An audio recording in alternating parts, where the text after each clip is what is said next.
Hi chaps, a lot of you probably don't know who I am. My name's Pete. I'm first team manager for Ibis Eagles, which is obviously a great honour. It's our first season and I'm really privileged to have that chance to manage BB Eagles players, Ibis players and anyone brand new. We've tried to achieve an objective in the first we're getting Ibis players into a BB Eagles mainly team and new players, and we're slowly getting there.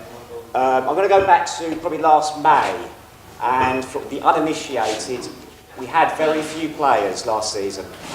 Basically, our first and third team at BB Eagles was scouted by other teams. We found ourselves in a scenario where we did not really have a club. So it's up to Jono and Ollie to come together. We decided in September or August, we played a friendly, that there was no future for BB Eagles as a club on its own. And we had to come together. And we had to look around and think of clubs that are based locally, a club that we could merge with, had the right ethics, and a club that probably needed some sort of help as well. I think that's fair to say. I think we found the perfect partner. It's got to be hard. We knew it was going to be hard. I personally said to Jono, we've taken this on a year too early. We need to run together as independent clubs for a year and then work from there. As it happens, we've been proved wrong, or I've been proved wrong, definitely. And that's down to the hard work of a lot of individuals. Say last May, it was a really poor shape. We came to training in August, and we go training, there'd be people like Dave from the Sixes, there'd be Ben Herberts from the Sixes, there'd be about 6 other players.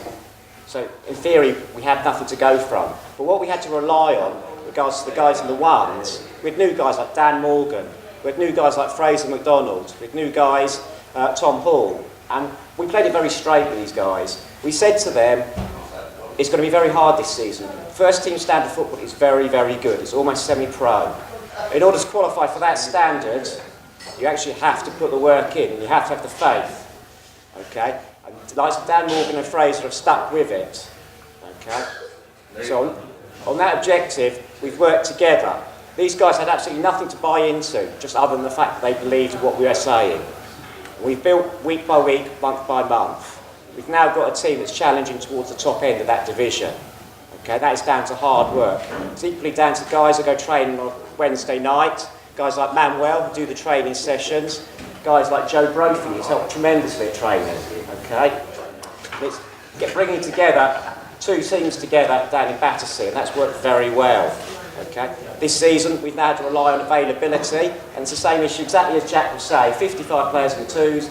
Probably a similar number in the 1s. JT will confirm. Okay, but people like Tunde played every single game bar 1. Chris Marks played every single game bar 2. Okay. We've then brought in players like Damien and Simon Sweeney, and they've made a massive difference. Both these lads have played a very senior level of semi-pro, so they're making a massive difference not only to the 1s but to the club. Okay, working from that, we developed week by week, and as I say, our base at the start of the season was to keep ourselves stabilised.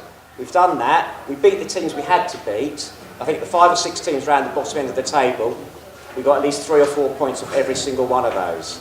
So the objective has been achieved. Okay. Now we build for next season.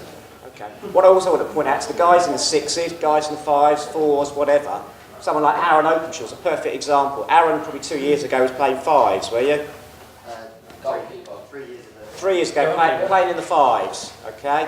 Chris Marks playing 3s. So in theory, the 1s is not a closed shop. Guys in the 6s, there's absolutely no reason why you could not look to move higher up the club. Okay? That's what we have to look at. We have to look to grow organically. Okay? And that's why we have to get guys like yourselves moving up. What you've achieved this season is fantastic. What the 2s have achieved is brilliant. Okay? We have to evolve every single season. We will bring in new players without a shadow of a doubt. But on that side of it, we have to move players further up the chain. Okay? On that side of it, there's no reason why you cannot do that. And there's no reason why Titch, you've got some quality players. Okay? There's no reason why you guys can't push up. Yeah, and Tash. Okay. So that's where we want to go. We've had a season whereby we've had an 11-1 win, best win in the league. We've had an 8-1 win against a very good side. You don't win 8-1 and 11-1 at first team level with shabby players. Okay? So that's got to be credit there. We played teams like Old Parkonians and lost 2-1 to them. They've got promoted, they've got to an Old Boys Cup final, they've got to a Middlesex and Essex Cup final. Okay? We are playing against teams that have been augmented for at least 18 months. Okay? And they've been playing together for a minimum 18 months. Old Park's been playing together for 5 years. We're having to come together as random players within the space of 3 months and turn it round. So credit must go to each and every individual player that's represented the ones this season. Okay? And that's down to hard work, graft, and no doubt in ability as well. So I'd like to congratulate you guys for the ones.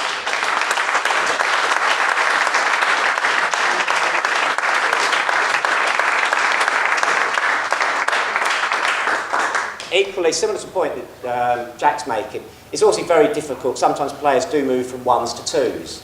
We can't have everything settled because it's not an ideal world. Not everyone's available every single week and you will get injuries. So it's important guys like Ben Pierre, who's been very useful for me this season, has been a very good shoulder to lean on early on in the season, has helped the team out immensely. Sometimes you have to make a hard decision. Ones, unfortunately, is quite clinical because the simple fact is the teams you're playing against are very clinical, as per the fact Bank of England will take quite a few of our players. You know, we know other stories. Jono will tell you that other clubs in other leagues will take over a load of players and it's no longer an amateur ethos. So we have to be a little bit street smart in the ones, okay?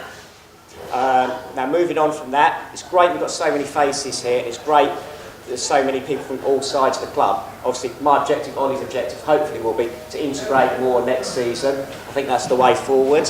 Well, the personality-wise, shouldn't be a problem. Okay. Quickly, statistics off the top of my head. Tunde, top goal scorer, 19 goals. Was it something like that? Not today.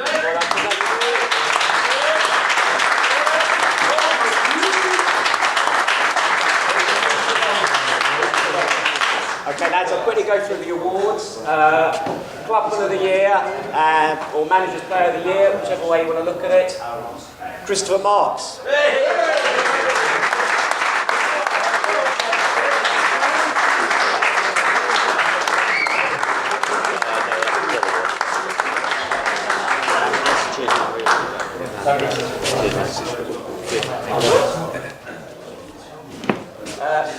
Lastly, come on to Player of the Year. Hopefully, this is starting to reflect the fact that we're not just a BB Eagles ones team or an Ibis twos team or whatever. Best player, and predominantly voted by most of the players for the season, unfortunately he's not here tonight, is Andy Matthews, Player of the Year for Ibis.